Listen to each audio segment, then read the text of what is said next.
제가 이제 1년 전에 그 조선일보를 읽고 이렇게 스크랩 해놓은 게 있습니다. 조선일보 2020년 7월 8일자 기사인데 이 스크랩을 해놨는데 이렇게 서류를 정리하다 보니까 그게 툭 떨어졌어요. 그래서 그 21세기형 박정희, 지금 이제 2000년이 지났으니까 21세기 아닙니까? 박정희 대통령은 20세기 말에 살았던 사람이고, 그래서 21세기형 박정희 내는 걸 이제 상상을 해봤습니다.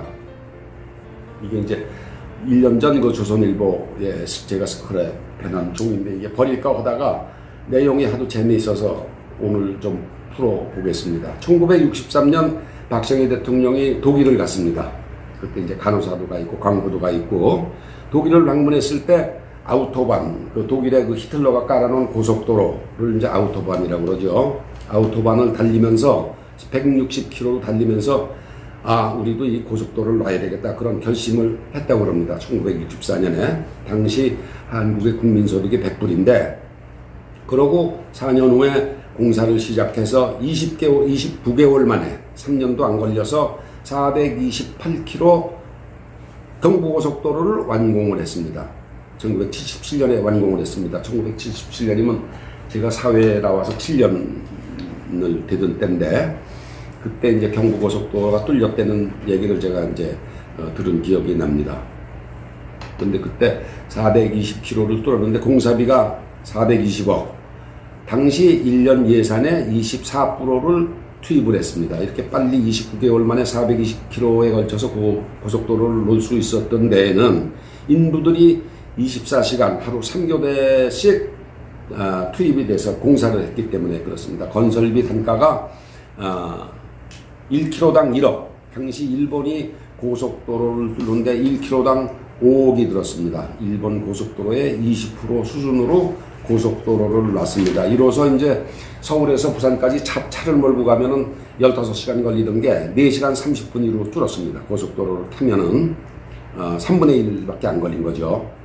그러면서 이제 고속도로가 뚫리니까 고속버스가 등장했고, 수학여행이 시작이 됐고, 또 산업은 경공업 중심이 이제 중화학공업 수출 중심으로 탈바꿈했고, 경공업이라는 게 뭡니까? 옷 만들고 뭐 직물 수출하고 온갖 수공업, 가발 만들고 이러던 그 경공업이 중화학공업으로 이제 바뀐 거죠. 그래서 수학여행도 시작됐고 고속버스도 등장을 했고, 서울 경주간이 그때 기차로 가지면 10시간인데 그때 10시간을 걸려서 수학여행을 갔었습니다. 저도 고등학교 때. 그랬는데 이게 이제 자동차로 가면은 4시간이면 가니까 수학여행도 새로운 문화가 생겼고, 그때 또 경부고속도로를 놓으면서 배운 그 토목기술 노하우가 1975년에 중동에 진출하는 기반이 됐습니다. 그러니까 경부고속도로를 놨을 때는 하루 1만 대 통행하던 게 지금 50년 후에 77만 대, 그때 놓은 다리가 370개인데 지금은 990개, 1000개입니다. 터널이 6개 있었는데 지금 30개입니다. 이렇게 통행료 수입도 하루 430만 원에서 25억 원. 고속도로 하나 놓으니까 50년 사이에 이렇게 달라지는 거예요, 나라가. 그런데 그때 자동차가 총 우리나라에 13만 대였었습니다. 13만 대. 지금은 몇만 대인 줄 아십니까, 여러분? 2,400만 대입니다.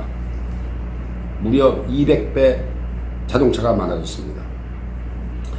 그런데 이제 그 재미있는 얘기가, 경부고속도로가 처음 뚫렸을 때는 중간 휴게실에 화장실도 유료였습니다. 유료. 그러니까 소변 보고 대변 보는데 돈 내고 왔어요. 지금 뭐 전국에서 돈 받는 화장실 하나도 없죠. 주유소마다 이제 오픈된 토일렛이 있고, 그래 개통 당시에 화장실이 유료였었다.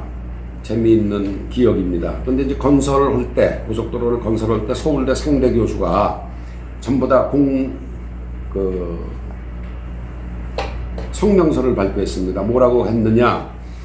고속도로를 만들면은 소수의 부자들이 젊은 처첩이라는 게 뭐예요? 젊은 여자를 옆자리에 태우고 전국을 놀러 다니는 유람로가 될 것이다. 이렇게 반대를 했습니다. 서울상대 교수가, 그 당시에 서울상대 교수가 고속도로가 뚫리면은 부자들이, 몇 명 안 되는 부자들이 젊은 여자들을 옆자리에 태우고 전국을 놀러다니는 유람로가 될 것이라고 했습니다. 지금 강력하게 아주 그 정의의 보수를 부르짖던 조선일보조차도 그 당시에 기술과 돈도 부족하고 꿈같은 계획이다 이렇게 비판을 했었습니다. 그런데 이거 보면은 경제학 교수들이라는 게 얼마나 엉터리입니까? 뭐 다 그런 건 아닙니다만은 비전이 없는 거죠. 서울대 상대 교수 전체가 이런 성명을 냈으니까. 그래서 박정희의 해안과 용기, 배짱, 리더십이 결실을 봤기 때문에 오늘날 우리가 이런 혜택을 누리고 살 수 있는 겁니다. 그런데 제가 왜 이 말씀을 드리느냐 하면은 작년 7월이 이제 그 경부고속도로 50주년인데 추풍령에 기념비를 준공을 했습니다. 근데 여기에 박정희의 박자도 들어가지 않았습니다. 추풍령에 기념비를 준공을 하면서 이게 뭐 박정희 대통령이 뭐 이니시어티브를 해서 뭐 이렇게 했다든가에 박정희의 박자도 들어가지 않았어요. 치졸하고 역사를 모르는 무식한 정권을 여실하게 나타내는 거. 충풍령 여러분 가시면은 그 고속도로 준공 50주년 기념비를 한번 보십시오. 거기에 박정희란 말이 들어가 있나 안 들어가 있나. 그러면은 이 시점에서 21세기형 박정희를 우리가 과연 만들어낼 수가 있는가. 지금 옛날 박정희하고 똑같은 생각은 통할 수가 없는 시대지만 세기가 바뀌었으니까 21세기형 박정희 우리가 만들어낼 수 있나. 그 롤은 또 무엇인가. 그렇게 되면은 21세기형 박정희가 해야 될 일은 무엇인가. 제가 이제 그 말씀을 한번 드려보려고 그러는 겁니다.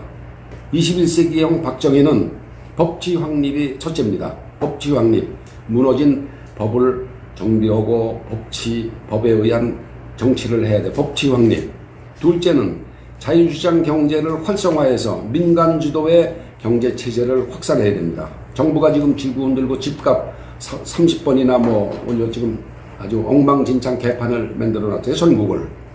그러니까 민간 주도의 경제 체제를 확산해야 되고 모든 경제 활동에서 정부의 간섭을 최소화해야 됩니다. 또 귀족 노동귀족의 척결. 민노총의 그 노동귀족을 좀 더 척결하고 노동시장의 유연화를 강력하게 추진해야 됩니다.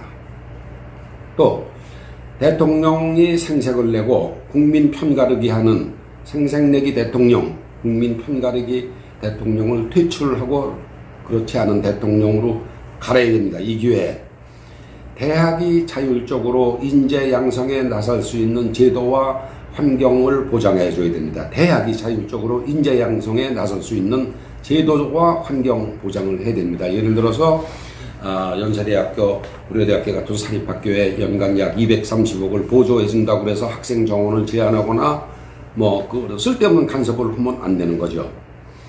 정부 지원이 없으면은 문 닫을 수밖에 없는 시원찮은 대학, 전부 다 문 닫아도 좋다는 각오로 대학 개혁을 해야 됩니다. 정부가 돈을 안 보태주면은 문을 닫을 수밖에 없는 대학, 지금 220개 중에서 약 100개가 지금 그런 상황에 와 있습니다. 그러니까 그런 대학은 없는 게 낫다. 그런 각오로 교육을 개혁을 해야 된다.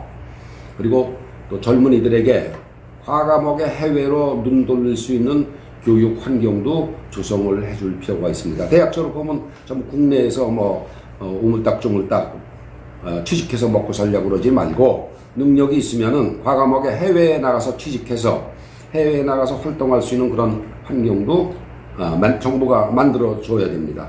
그러니까 또 연합사 사령관은 투나잇 파이트, 오늘이라도 우린 싸울 준비가 돼 있다. 투나잇 파이트, 이런 투나잇 파이트가 가능한 강력한 국방력도 계속해서 유지를 해야 됩니다.